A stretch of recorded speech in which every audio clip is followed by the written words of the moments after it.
Bonjour! Découvrons ensemble aujourd'hui comment construire un jeu de loi. Pour fabriquer votre jeu, il vous faut 4 feuilles blanches, une paire de ciseaux, du scotch et des feutres. Pour la première étape de préparation du jeu, l'enfant peut participer. Commencez par préparer vos morceaux de scotch. Vous allez ensuite scotcher les 4 feuilles. Il s'agira de former un grand rectangle.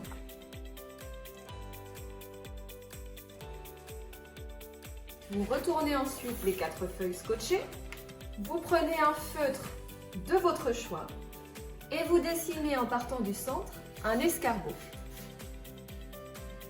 La tête de l'escargot sera le départ et le cœur de l'escargot l'arrivée. Aujourd'hui, j'ai choisi de préparer un jeu pour les enfants de 6-7 ans qui travaillent en mathématiques les compléments de 10. Je prépare mon plateau de jeu en conséquence.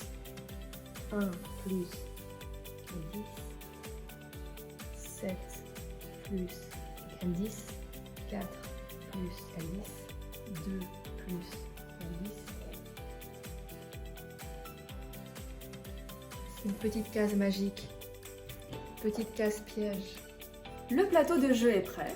Maintenant, pour jouer, il vous faut des pions. J'ai choisi aujourd'hui des petits jouets que j'avais à la maison. Si vous n'en avez pas, vous pouvez choisir des cailloux, des petites fleurs, des morceaux de bois ou n'importe quel objet que vous avez à disposition. 3 pions pour 3 joueurs. Il vous faut aussi un dé. Si vous n'avez pas de dé, pas de panique. Vous pouvez découper 6 petits morceaux de papier et écrire derrière les chiffres de 1 jusqu'à 6. Vous disposerez ensuite les petits papiers face cachée sur la table. Les enfants qui participent au jeu n'auront qu'à piocher et ils devront avancer d'autant de cases que le chiffre sur le papier. Tout est prêt, on peut commencer à jouer. Un premier joueur pioche au hasard. 5. Je suis le petit pirate, j'avance de 5 cases.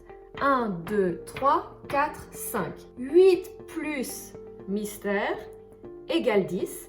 Je dois trouver la bonne réponse. Si j'ai donné la bonne réponse, je peux rester sur ma case. L'objectif, c'est d'arriver le premier sur la case arrivée. Ce jeu peut être adapté à toutes les matières et à tous les niveaux. Par exemple, pour des enfants de maternelle, je propose un escargot des couleurs. Pour l'apprentissage des conjugaisons, j'ai ici proposé des pronoms et des verbes à l'infinitif. On doit conjuguer au présent chacun des verbes.